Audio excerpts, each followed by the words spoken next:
A lot of people think that a vehicle's a vehicle, car's a car, a truck's a truck. Well, today's video, I'm going to go through the top 10 things that you need to know if you're interested in truck ownership.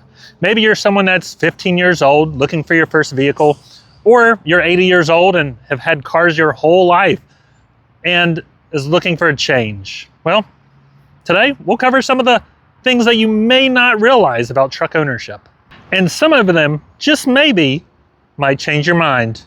Insurance is usually more expensive for bigger vehicles that are more expensive. Trucks are usually more expensive than like a Honda Accord. Like this truck was a little less than 60 grand. You could get a used Ford sedan for maybe 12,000. The insurance on that would be significantly cheaper. So insurance costs are a little bit higher on trucks. Maintenance is also a thing. Trucks, especially ones for off-roading, or if you take them off-road, you'll get a little bit more wear and tear than just your regular truck that is a pavement princess that never sees off-road. One of the most overlooked things when it comes to why trucks are more expensive than, let's say, a sedan, a Honda Accord, are the tires. If you've ever gotten quotes for off-road tires or just regular tires that fit trucks, these tires are significantly bigger than what you'll find on a regular Honda Accord or any type of sedan. Because they're bigger, and especially if you're going with off-road tires, they are a lot more expensive. A regular set of tires, it's been a while since I've bought any, so don't come at me if I'm completely wrong here, but normal tires you could probably get for $500 to $600 brand new if you went with a cheaper brand on a regular car. Something that's like off-road tires are probably going to be between maybe $1,000 to $2,000, even higher depending on what brand you go with.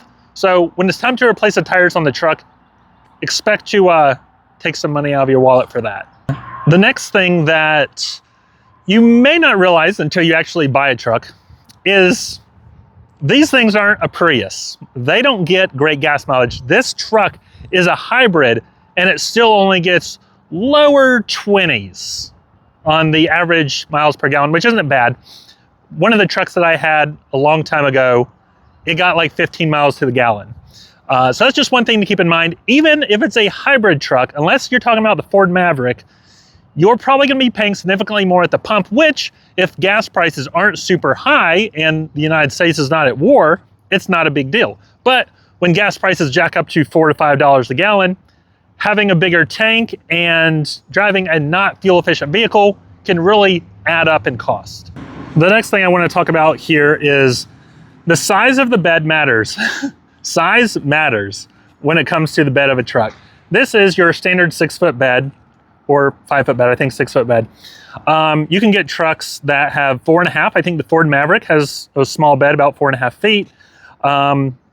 This truck is a 6-foot bed. You have all the way up to 8-foot beds. So when it comes to hauling cargo, anything you may be needing to put in the bed of the truck, it really matters to make sure you get a truck that has the size bed that you need for what you plan on hauling. Speaking of size matters, well, the bigger vehicle you have, the harder it is going to fit in a garage. Now, I don't know about you, but I've noticed that garages on houses are getting smaller and smaller and smaller, and trucks are getting bigger and bigger and bigger. This used to be the size of what an F-150 was back in the day. This is now probably bigger than an old F-150. So this goes for trucks or any large Suburbans. You're going to have issues with parking in the garage. If you're someone that actually wants to park your valuable asset in the garage and not leave it sitting in the driveway and filling your garage with endless junk, but that's a conversation for a different day. But yeah, size is important when it comes to vehicles. Also, if you live near a city, parking spots in the city, I used to drive to uptown Charlotte every day and had to park in a parking deck, and the size of the parking spaces were not very generous. Let's just put it that way. So the bigger the vehicle, the tighter it's going to be to park, the more likely you're going to get door dings because people are going to park close to you. So just something to keep in mind. The bigger the vehicle, the harder it is to navigate and find good parking. Another thing worth mentioning is that while trucks are meant for towing, it's not always a pleasurable experience. Sometimes it'll jerk you. I haven't really done a ton of towing with this vehicle. So this is just kind of like something to keep in mind if you plan on hauling a boat, or you have a landscaping business and you plan on hauling a big trailer or something like that. It may make the driving just a little bit less enjoyable.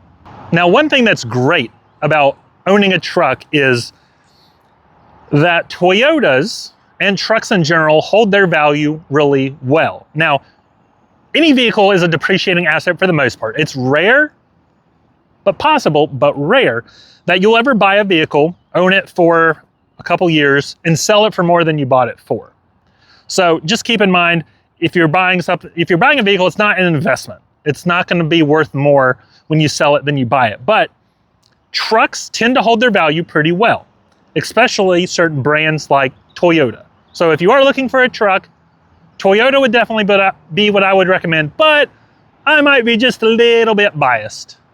One thing worth saying is that at the end of this video, you may come to the conclusion that you don't need a truck, that you could just go with an SUV. There's really a lot of overlap between what a truck can do and a SUV, especially if you get one. If you're looking to do off-roading, you can go with a SUV like the Ford Explorer.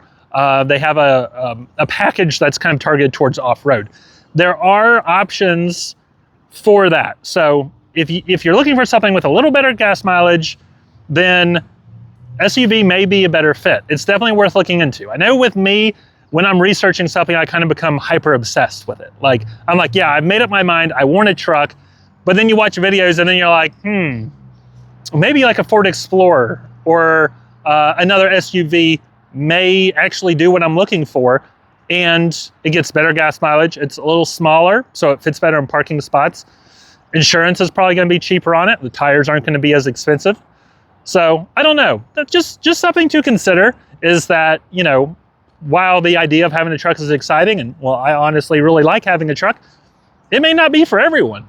On to the second to last thing that I wanted to talk about.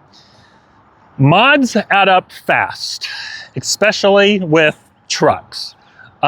Lift kits, off-road tires, decals, headlights, or new headlights, bed lights, bed covers, window tint, performance parts. I mean, the list goes on. Speaking of list of mods, I actually have a list of my favorite mods in the description of this video, as well as the comment section if you are interested in getting mods for the Tacoma truck. If you're someone that buys your vehicle and never changes it, maybe you live in California and you're not allowed to add mods, any type of exhaust or intakes or anything like that, then that may not be a problem for you. But if you're like the majority of people that want to make your car just a little bit more specialized and something that you'll really like, just know that mods are not cheap. Most of them. The cheap ones aren't good, and the good ones aren't cheap. The last thing I wanted to talk to you about today, the last thing you need to know about owning a truck or buying a truck.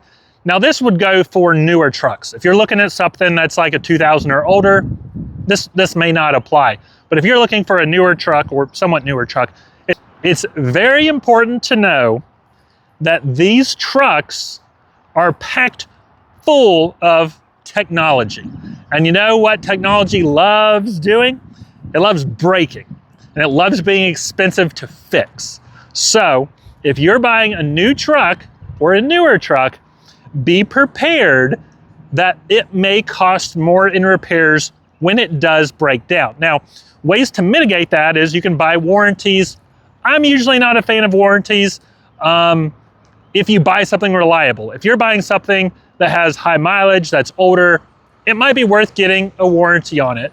If you're buying a brand new truck and you can't afford to pay to repair it if it breaks down, you probably can't afford the truck in the first place. You're buying something that's out of your price range. So just something to keep in mind, that this one's a hybrid too. So it has a hybrid battery underneath the back seat. If that goes wrong, you're looking at thousands and thousands of dollars. Now, one thing that Toyota does, they have a 150,000 mile warranty on their hybrid battery. So once the truck hits 150,000 miles, throw it out. No, but don't expect the warranty to cover anything after 150,000 miles. So that's just something to keep in mind. And that's with any car, truck or not. The newer it is, the more technology it has, the more expensive it is going to fix. Now, ways to mitigate that is obviously warranty, like I said before, and buying a reliable vehicle and not buying something that's hard to get parts for. So don't buy a high-end luxury, you know, like a Mercedes or I can't think of anything off the top of my head, but stay away from cars that are hard to get parts from, because usually they'll take longer to get and they'll be more expensive. So those are the top 10, or maybe a couple more, things that you should know about owning a truck. So if you've made it to the end of the video, thank you for watching. I really appreciate it. Go ahead and leave a comment and let me know, are you still interested in getting a truck? If so, what kind? Thanks for watching, and I'll see you in the next one.